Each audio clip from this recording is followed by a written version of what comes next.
ايه النهارده هنعمل كفتة الجمبري. مجرد عبارة عن جمبري وخضرة وبصل وتوم والبهارات ملح وكمون وفلفل اسمر، وطبعا على كيلو رز. هنعملهم ونفرمهم. طبعا اخف حاجة والله، خفيفة وجميلة.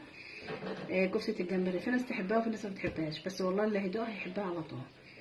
يعني هنفرمها بقى في الخلاط بعد ما عملناها في الكبة اهيت، فرمناها هنقوم بقى مصبعينها وعاملينها. ما تنسوناش بقى في اللايك والشير وتفعيل الجرس. وصفاتي واكلاتي مع بناتي اهيت. نعمل كده، عايزين نعمل اشكال، نعمل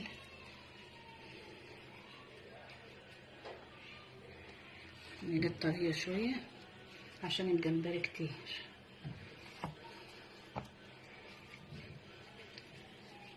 كيس جمبري يعمل لنا كيلو رز.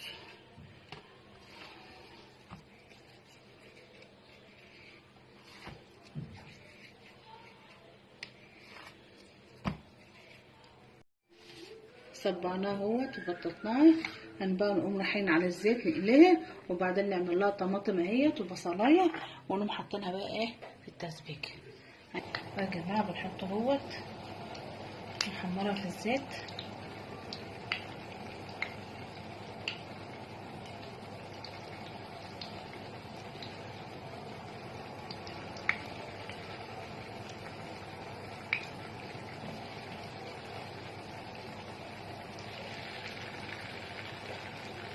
يبقى طعمها جميل وخطيرة.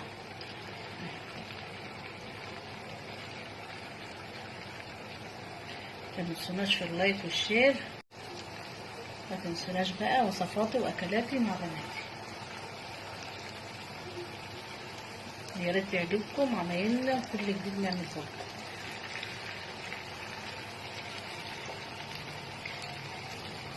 انا زيت السمنه حاطين البصلايه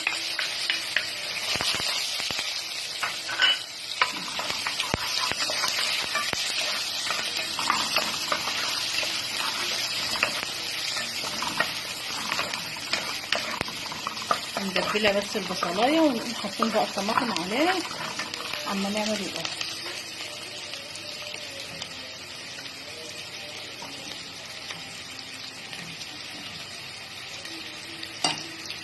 فتبلت اهي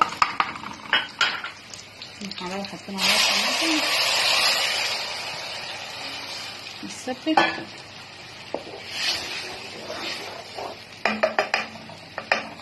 الصباعي بعد ما عملناها اهي نقوم حاطينها بقى على الطماطم كده.